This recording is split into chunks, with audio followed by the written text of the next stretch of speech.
Boy Sherry Speaks, man. And I apologize for the late review, man. I just my stream just kept messing up, and I didn't want to just half-ass you guys on my review. But now that I forgot to change the access to the episode, here we go.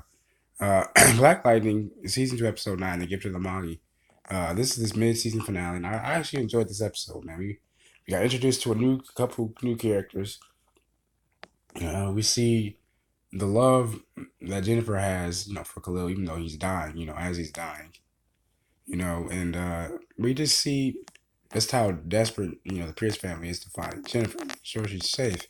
We even see, actually, I think this show's actually, going into, its supernatural elements because, at the very end of the episode, we saw a teleporting hitman just kill a whole bunch of fucking rednecks, and this new character named by the name of Todd. He's played by RJ Kyler, the Blue Ranger from the Power Rangers movie reboot of this last year. And, he's always missed out on opportunities because of the color of his skin. And the fact that he called out the board for that, I got to give him much respect. I mean, I really enjoyed that aspect of the episode. And Tobias offers him a cool $100 million in the bank. And I'm thinking that maybe, Todd is the new Khalil, if you catch my drift.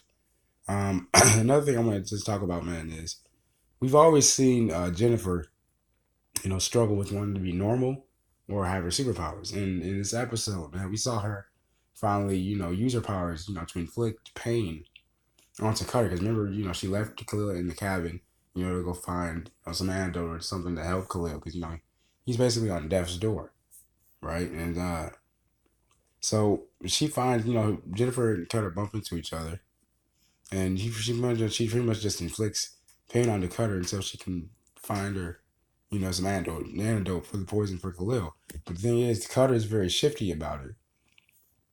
And I never saw, you know, Jennifer actually inflicting pain on anybody. But mind you, though, her philosophy was that she wouldn't hurt anyone in terms of her family, I guess. But, in this situation, for the man that she loves, Khalil, she'll do just about anything so in that way he's alive. But then again, Khalil told her, like, listen, Jen, like, you don't have to do this anymore. You can go back to your normal life. You don't have to, you know, waste or almost take a, spend the rest of your life on the run with me, when you really want, to be normal, you want to be with your family. But, and this just goes to show, like, we've seen a lot of growth in all the characters, really, but in particular, since the season was basically about Jennifer for the most part, her character for development was just so beautiful, man. It grew into something so great. So it lets me know, like, when the series comes back, and later in the new year, we'll definitely have something to look forward to, and I really look forward to it.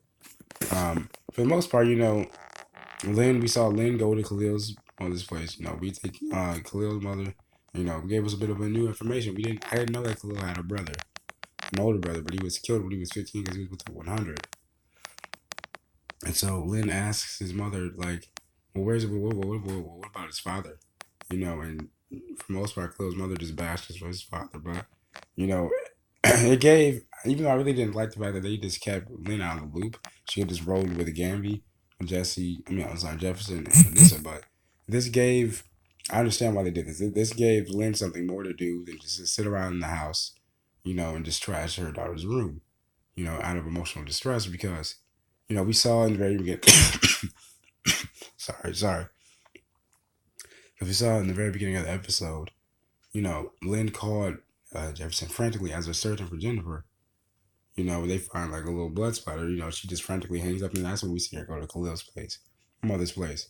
But I can understand why they did this. So pretty much they sent Lynn on a goose chase to find his father, only for him to tell him, "Look, I don't know where my son is." But they did that so that way they wouldn't waste the character away in the episode. So I understand why they did that. Um, I'm just gonna talk about this real quick because I just thought this was kind of comical and really strange. But I find it rather a little difficult and really funny how, a man with the Gambi's expertise, riding around in the mystery van, and knowing that he's been tracking down people that don't want to be found for over probably about 3 or 4 damn decades, can't find, Jennifer or Khalil for that matter. I kind of thought that was a little weird and funny. But, I really look forward to the next episode. This is Big Boy Share Speaks. Make sure you guys hit that like button, hit that subscribe button. If you guys have any requests as to what videos you guys want to do next, let me know in the comment section below. This has been your War Share Speaks. They're always welcome. They always will be. I love you guys. God bless.